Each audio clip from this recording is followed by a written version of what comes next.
Hello students, इन 12th class कैसे हैं सभी बच्चे। काफ़ी दिन हो गए हैं कम्युनिकेशन किए हुए बच्चों से। तो कुछ फीलिंग्स बच्चों की कि भाई मैं पढ़ा रहा हूँ रेगुलर, फर्स्ट टाइम आपको पढ़ा रहा हूँ 12th वाली क्लास को।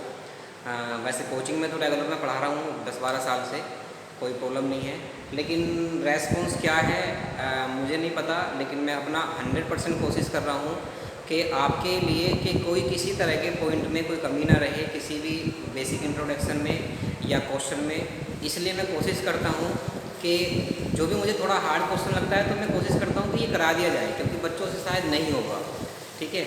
लेकिन अभी कुछ व्यूज़ या कुछ रेस्पॉन्स बच्चों का अभी मेरे पास तक आ नहीं रहा है। वैसे रेगुलर वीडियो भी जा रही हैं आपके पास में। अब I don't know about this कि आप कर रहे हैं या नहीं कर रहे हैं प्रॉपर। तो मेरा कहना यही है कि आपका 12th क्लास है इस साल, तो लॉकडाउन के चक्कर में या स्कूल ना ओपन होने के चक्कर में आप अपना परसेंटेज का लॉस ना करें, ठीक है। देखो ये तो चलता ही रहेगा, लेकिन आपकी 12th दोबारा नहीं आने वाली। 12th आप एक ही बार करेंगे साल में, और ये इस बार हो जाएगी। जिसका जो अचीवमेंट होगा, जो परसेंटेज गेन होगी, वही लाइफ टाइम आपके पास में रहने वाली है। और ये परसेंटेज आपको ऐसी बात नहीं, बहुत यूजफुल होती है फॉर योर फ्यूचर कैरियर के लिए। बहुत सारी जॉब्स ऐसी हैं जहाँ पर 12th में परसेंटेज मांगते हैं कि पीसीएम में आपको इतनी परसेंटेज चाहिए। किसी बच्चे को एनडीए करना है तो वहाँ परसेंटेज की वैल्यू होती है। आपको इंजीनियरिंग करनी है, आईआईटी करनी है, वहाँ आपको परसेंटेज की रिक्वायरमेंट है। या आप अदर फील्ड में जाते हैं, किसी भी फील्ड में जाते हैं, तो परसेंटेज हर जगह काउंट होती है। तो मैं यही कहना चाह रहा हूँ कि आप रेगुलर स्टडी में रहें। और मैं एनसीईआरटी करा रहा हूँ। जनरली मुझे भी 8-10 साल का एक्सपीरियंस है कि आपका 80% जो पेपर है वो बिलोंग करता है एनसीईआरटी से। 20% के लिए आपको एक्स्ट्रा मेहनत करनी पड़ती है। फॉर एग्जांपल आपको आर एस अग्रवाल करनी पड़ेगी, आर डी शर्मा करनी पड़ेगी, ठीक है।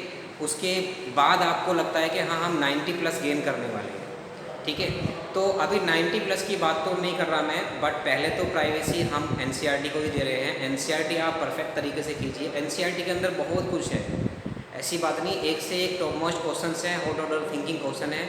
मिसलेनियस में अगर आप देखोगे तो मिसलेनियस में एक से एक ज़बरदस्त क्वेश्चन है, ठीक है, करने के लिए। तो आप कीजिए, उनको रेस्पॉन्स दीजिए, और जो भी फ्यूचर में होगा सब कुछ अच्छा ही होगा। लेकिन आप अच्छे के लिए अपना एफर्ट जारी रखें, ठीक है। बिना एफर्ट के कुछ नहीं होने वाला। कहते हैं ना कि अगर हम भाग्य के भरोसे बैठे रहें और कर्म ना करें, तो कर्म करना जरूरी है। और कर्म आपका इस समय यही है कि आप घर पे बैठे हैं, फ्री बैठे हैं, स्कूल में फ़ीस जमा कर रहे हैं, और उस फीस के रेस्पेक्ट में आपको घर पे बहुत ज़बरदस्त मेहनत करनी चाहिए। कम से कम 5 घंटे आपके स्कूल के बच रहे हैं, तो वो 5 घंटे तो यूटिलाइज़ कर लीजिए कम से कम। आप यही मान के बैठें 9 बजे से लेकर के 2 बजे तक के हम स्कूल में बैठे हुए हैं, ठीक है। तो आपको ऐसी बात नहीं, बहुत सारी हेल्प मिलने वाली है। फिर चलिए आगे देख लेते हैं। हमने लास्ट प्रीवियस वीडियो में continuity and differentiability completely finish कर दिया है। डिफरेंशियबिलिटी मैंने कर दिया है। मेरे पास में व्यूज़ क्यों नहीं आते हैं? क्योंकि डेली बच्चा वीडियो नहीं देख रहा है। वो आपसे 5 दिन बाद देखेगा, और 5 दिन बाद ये सोचेगा फिर कि अब सर से क्या पूछूं इसके बारे में, 5 दिन तो मैं पहले से लेट हूँ। तो आप लेट हो रहे हैं तो अपनी क्वारीज आप नहीं कर पाएंगे। आप रेगुलर टच में हैं, डेली वीडियो देख रहे हैं, इसलिए मैं देखो वीडियो पे ऊपर डेट डाल देता हूँ। डेली मैं डेट डाल रहा हूँ कि ये इस डेट की वीडियो है, ठीक है। तो आप रेगुलर टच में रहें और अपनी प्रॉब्लम्स को शेयर करें मुझसे, तभी मुझे पता लगेगा। चाहे वो गर्ल्स हैं, चाहे वो बॉयज़ हैं, या फिर यूट्यूब पे कोई भी बच्चा मिलने वाला है तो वो कमेंट कर सकता है। मेरे डिस्क्रिप्शन में मेरा नंबर भी लिखा हुआ है, इसमें आप नंबर पे कॉल करके बात कर सकते हैं। अदरवाइज आप व्हाट्सएप पे मुझसे डिस्कस कर सकते हैं क्वेश्चन के बारे में। मैथ से रिलेटेड कोई भी प्रॉब्लम है आप डिस्कस कर सकते हैं, ठीक है। तो चलिए आज स्टार्ट करते हैं डिफरेंशियबिलिटी। अब थोड़ा सा आज बातें थोड़ी लंबी हो जाएंगी, वीडियो हो सकता है थोड़ी ही चले आज। तो आज मैं कहना चाहता हूँ कि डिफरेंशियबिलिटी अगर आप कर रहे हैं तो डिफरेंशियबिलिटी आप परफेक्ट तरीके से करें। क्यों? क्योंकि differentiability use in next topic, that is AOD, application of derivative, and next topic is integration, and next topic is differential equation, and next topic is area bounded to region या application of integration. Total 5 chapters are depend on only differentiation. 11th में जब मैं कराता हूँ तो 11th में बच्चे को इसका इंपॉर्टेंस पहले समझाता हूँ कि बेटा 12th क्लास में आपके 5 chapters are belongs to this topic, that are limit and derivative. तो लिमिट एंड डेरिवेटिव 11th में बहुत परफेक्ट तरीके से मैं कराता हूँ बच्चों को, इसी वजह से। बट कुछ बच्चे ऐसे हैं जो नहीं पढ़े हैं मुझसे, या कहीं और भी पढ़े हैं, या फिर कुछ बच्चे ऐसे हैं काफ़ी दिन से, काफ़ी टाइम से टच में नहीं है, तो हो सकता है वो भूल गए हों थोड़ा बहुत, ठीक है। तो इस वीडियो से बहुत सारी चीज़ें सीखनी है आपको। मैं बताना चाह रहा हूँ, डिफरेंशियबिलिटी आप नहीं करेंगे तो इंटीग्रेशन में बिल्कुल भी क्वेश्चन में हवा नहीं आने वाली, बिल्कुल भी आपको यही नहीं पता लगेगा हमें करना क्या है, ठीक है। और कुछ तो कहते हैं कि सर डरा रहे हो, हाँ रियल डराने वाली बात है, इंटीग्रेशन टॉपिक ही ऐसा है, कुछ नहीं पता लगता बच्चे को क्या करना होता है। तो डिफरेंशियल अगर आप कम्प्लीटली करते हो बढ़िया तरीके से तो इंटीग्रेशन परफेक्ट तरीके से समझ में आएगा। चलिए स्टार्ट करते हैं डिफरेंशिएशन। डिफरेंशिएशन के लिए मैं फॉर्मूला लिखवा देता हूँ, ठीक है। डिफरेंशिएशन के लिए फॉर्मूला लिखवा देता हूँ मैं आपको, और जो आपके 11th में भी ऑलरेडी हैं।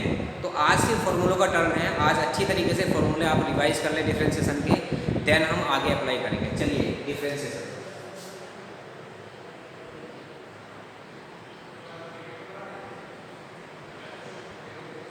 ये डिफरेंशिएशन है। डिफरेंशिएशन के लिए साइन लगाते हैं हम dy dx, और सबसे पहले फॉर्मूला आता है x की पावर n। 11th में भी आपने स्टडी किया है, वो होता है n पहले आ जाएगा पावर n x की पावर n माइनस 1, सेकेंड होगा dy dx ऑफ a की पावर x। a की पावर x का डिफरेंशियल a की पावर x ही होता है। इसके बाद थर्ड आता है dy dx of log x, यहाँ पर बेस e माना जाता है, ठीक है, ये होता है 1/x। फोर्थ होगा आपका dy dx ऑफ a की पावर x, ये होता है a की power x into log a, ठीक है। एक बार चेक कर लेंगे log a डिवाइड में आ रहा है या मल्टीप्लाई में आ रहा है, चलो मैं देख लूँगा वो एक बार। फिफ्थ आ जाता है आपका dy dx ऑफ कांस्टेंट, वो होता है 0। कांस्टेंट का मतलब होता है कि उसमें x नहीं होना चाहिए, यानी कि x से इंडिपेंडेंट हो, चाहे वो a भी है ना तो a का भी 0 होगा, ठीक है। अब इसके बाद ट्रिग्नोमेट्रिक फंक्शन पे आ जाते हैं हम, क्योंकि ये हमने एल्जेब्रिकली तो कर लिए हैं, एक्सपोनेंशियल भी कर लिए हैं। 6 आ जाता है आपका dy dx of sin x, sin x का होता है cos x। 7 आ जाता है आपका dy dx of cos x, ये होता है माइनस के sin x। ज़्यादा फिर मैं इसलिए नहीं बता रहा हूँ क्योंकि ऑलरेडी आपने 11th क्लास में सारे फॉर्मूले पढ़े हैं। 8 आ जाता है आपका dy dx of sin cos हो गया tan x, tan x का होता है sec स्क्वायर x। 9 होगा आपका dy dx of sec x, sec x का होता है sec x into tan x, ठीक है जी। और एक और आ जाएगा अभी 10 होता है आपका dy dx of tan x हो गया, sec x हो गया, cot x। cot x का होता है माइनस के cosec स्क्वायर x। और यहाँ देख लेते हैं 11 जो होगा वो होगा dy dx of cosec x is equal तो होता है माइनस के cosec x into cot x। यहाँ पर एक चीज़ कॉमन आ रही होगी, देख रहे होंगे आप, जितने भी c वाले फॉर्मूले हैं c c c वो सब नेगेटिव में आ रहे हैं। इसकी पहचान रखना कि cosec x cot x के जो साइन फॉर्मूले होंगे वो माइनस में आए, ठीक है। इसके बाद 11 हो गया आई थिंक, और तो शायद कोई है नहीं, एक आध रह जाए तो RS में देख लेना, बाकी सब तो लिखे हुए हैं RS में, फिर भी मैंने करा दिए हैं। तो ये डेरिवेटिव यानी कि डिफरेंशिएशन के फॉर्मूले हैं आपके। अब जरा हम देख लेते हैं प्रोडक्ट रूल, इनको मैं थोड़ा रफ कर देता हूँ, है ना। तो प्रोडक्ट रूल और डिवाइड रूल और बता देता हूँ मैं आपको, ये नोट कर लीजिएगा आप, यहाँ से भी कर सकते हैं और RS सवाल से भी कर सकते हैं।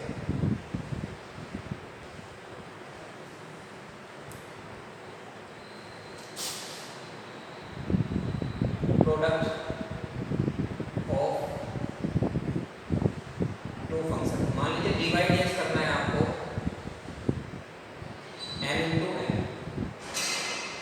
n फर्स्ट फंक्शन है, मान लीजिए वो f(x) है, और n आपका सेकंड फंक्शन मान लीजिए वो g(x) है, सपोज कीजिए, कुछ भी हो सकते हैं वो, लेकिन x नहीं होंगे। तो शुरुआत ऐसे करते हैं m into dy dx of n, यानी कि फर्स्ट जो फंक्शन है वो as it is and second function का डेरिवेटिव प्लस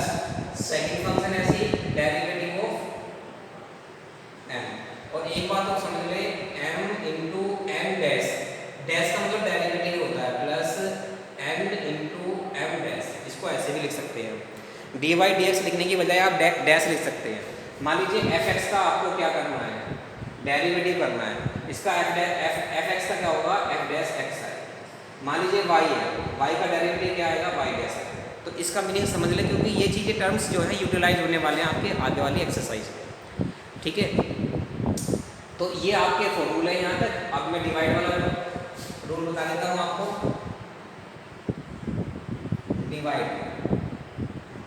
डिवाइड रूल क्या है, d y d x of दो फंक्शन है m अपॉन n डिवाइड। तो होता क्या है, नीचे वाले डेनोमिनेटर का होल स्क्वायर हो जाता है, n का स्क्वायर हो जाता है, फिर डेनोमिनेटर एज इट इज और divide x of numerator. Numerator क्या है m, फिर यहाँ माइनस का साइन आता है, फिर न्यूमरेटर एज इट इज और डिवाइड एक्स ऑफ डिनोमिनेटर। ठीक है जी। इस फॉर्मूले को अप्लाई करके आप दो फंक्शन अगर डिवाइड में हैं तो उनका इंटीग्रेशन डिफरेंशिएशन फाइंड कर सकते हैं। जैसे एग्जांपल आपको e की power x upon log x का क्या करना है, डेरिवेटिव करना है। तो e की power x upon log x दो फंक्शन है x में, देखो x में ये है और x में ये है, दोनों में क्या अप्लाई होगा, डिवाइड रूल लगेगा।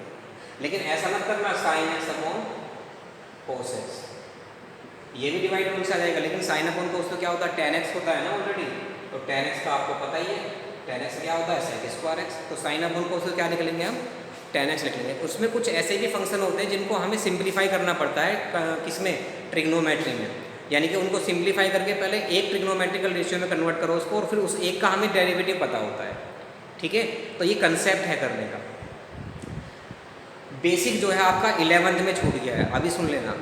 यहाँ से जो आगे क्वेश्चन होंगे स्टार्ट, वो 11th से नेक्स्ट वाले लेवल के होंगे। 11th के लेवल में जहाँ पे लास्ट किया था आपने, उसी लेवल से आगे के स्टार्ट होंगे।